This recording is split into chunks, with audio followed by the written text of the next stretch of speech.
விஜய் வந்து எலெக்ஷன் பொறுத்த வரைக்கும் ஒரு இளைஞன் தான். அவன் பண்றதெல்லாம் அது. அவன்கிட்ட போய் உன் கொள்கை என்ன? நீ ஏன் மீடியா மீட் பண்ண மாட்டேங்கிற? நீ இதை பத்தி பேசல, அதை பத்தி பேசலங்கிறது ஒரு அராஜகமா தான் இருக்கு. இப்ப இருக்க நம்ம வீட்டுல இருக்கிற 18, 19, 20, 30, 25 வயசுல இருக்கவங்களுக்கே பெருசா ஒன்றும் தெரியாது. இப்ப ட்ரம்ப் எதனால சண்டை போடணும்னு உங்க வீட்டுல இருக்க இளைஞர்களுக்கு தெரியாது. பட் தெரியணுமா? தெரிய வேண்டிய அவசியம் இல்லை. இளைஞரோட உலகத்தை அவங்க அமைக்கிறாங்க. அப்ப விஜய்கிட்ட போய் பெருசா நம்ம இந்த கொள்கை எல்லாம் எதிர்பார்க்க கூடாது. அவங்க அடுத்து வர சமுதாயம் வந்து இளைஞர்கள் சமுதாயம் தான். அப்ப இளைஞர்களுக்காக ஒரு தலைவர் உருவாக்கணும். அவங்களுக்கு எங்க கொள்கை இல்லாது. இருமொழி கொள்கைன்னா உங்க பிரச்சனை என்ன? 3 மொழி கொள்கை.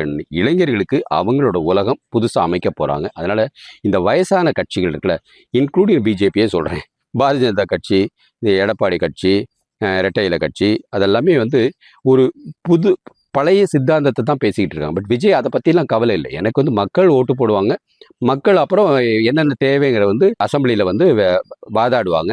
ஸோ அவங்கவுங்க ஊருக்கு தகுந்த மாதிரி அந்த பொருளாதாரத்தை இது பண்ணும். இவங்க வந்து இப்பயே வந்து மொத்தம் இருக்கிற நிதி இருக்கு, நான் இவங்களுக்கு பிரித்து கொடுப்பேன் நம்ம சொல்லிட்டு போகிறோம். அது சரியில்லை. உண்மையாகவே வந்து தேர்ந்தெடுத்து வரவங்க தான் அதை நிர்ணயிக்கணும். ஆனால் இந்த ஜாம்பவான் கட்சிகளுக்கு திமுக, அண்ணா திராவிட முன்னேற்ற கழகம், ஈவன் திருமாவளவன் கட்சியே பார்த்துக்கோங்க, அவங்களோட மக்களுக்கு என்ன தேவைன்னு பேசாமல் அவன் வந்து மொழி என்னது, தமிழ்நாட்டோட மொழி என்னது, தமிழ்நாட்டோட பெண்களுக்கு என்ன, அப்படி இப்படின்னு பெருசாக பேசுகிறாங்க. ஸோ நான் வந்து எனக்கு என்னமோ சொல்லுவேன், விஜயோட அரசியல் வந்து பிடிச்சிருக்குங்க.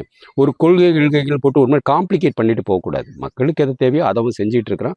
அதுக்கு அவனை வரவேற்கணும். அவனுக்கு ஆதரவும் நிறைய இருக்குது. அதை பற்றி நிறைய மீடியாக்காரங்கள் வந்து அவனை வந்து இதை பேச மாட்டேங்கிறான், அதை பேச மாட்டேங்கிறான், வரமாட்டேங்கிறான். அவன் நேற்றே எடுத்துக்கோங்க, 3 மணிக்கு அவன் இருக்க வேண்டியது டி நகரில், 3:45 தான் வீட்டை விட்டே கிளம்புறான். 1.5 மணி நேரம் லேட்டு. நிறைய மக்கள் காத்துக்கிட்டு இருந்தாங்க. அதனால அவனுக்கு அங்கே போக முடியல. இதெல்லாம் இளைஞர்கள் பண்ணுறாங்க. இளைஞர்கள் வந்து என்னைக்காவது நேரம் கரெக்டாக பார்த்துருக்காங்களா? ஒரு தலைவன்னா இப்படி தான் இருக்கணும் அப்படின்னு நம்ம தான் வரைமுறை பண்ணியிருக்கணும். பட் இளைஞர்களுக்கு அவங்களுக்குள்ள சிந்தனை வழியாக தான் ஆட்சி செய்யணும்னு நினைக்கிறாங்க. செஞ்சுட்டு போட்டுமே, அவங்களுக்கும் ஒரு வாய்ப்பு கொடுக்கட்டுமே. ஸோ அதனால் விஜய்க்கு ஓட்டு போடணும்னு நினைக்கிறவங்க இந்த கட்டாயம் ஓட்டு போடுங்க. அதில் எந்த ஒரு மாற்று கருத்தும் கிடையாது. ஏன்னா இளைஞர்களுக்காக ஒரு தலைவன் உருவாக்கி இருக்கிறான்.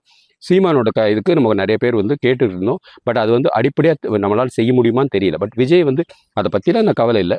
எனக்கு யார் யாரெல்லாம் ஓட்டு போட்டுங்களோ அவங்களுக்காக நான் வந்து மக்களுக்கு செய்கிறேன். இது மக்களோட எலெக்ஷன். ஸோ மக்கள் தான் என்னோட கூட்டணியாக இருக்கிறாங்க. நான் தெளிவாக சொல்கிறோம். அதனால் எனக்கு வந்து விஜய் மேலே எந்த ஒரு இது இல்லை. அவன் லேட்டாக வந்தால் அது உண்மையாக தப்பு, ஆமாம் தப்பு தான். நிறைய பரப்புரையை விட்டுட்டு போயிட்டான், ஆமாம் தப்பு தான். எப்படி நம்ம பரீட்சையில் வந்து 100 மார்க் தான் எப்பயும் எடுக்கணும்னு அம்மா அப்பா சொல்லுவாங்க. பட் நம்ம வந்து கடைசி 2 கொஸ்டினை விட்டுட்டு வந்துடுவோம். இல்லாட்டி கஷ்டமான கொஸ்டினை ஐயோ இதெல்லாம் தப்பு வந்துடும் விட்டுட்டு வந்துடுவோம் இல்லையா? அதே மாதிரி தான் சிந்தனை இருக்கும். இதில் என்ன தப்பு இருக்குது? ஸோ விஜய் இளைஞனுக்கு உள்ள தலைவன். அவன் என்ன சொல்கிறாங்க வந்து நம்ம வந்து அவங்கள அப்படியே ஏற்றுட்டு போக வேண்டியதான். இது இன்னும் எலெக்ஷன் 5 நாள் தான் இருக்குது. இன்றைக்கி அவர் எங்கே போகிறார் நமக்கு தெரியாது. வாழ்க பாரதம், வளர்க தமிழ், ஒளிரட்டு தமிழகம்.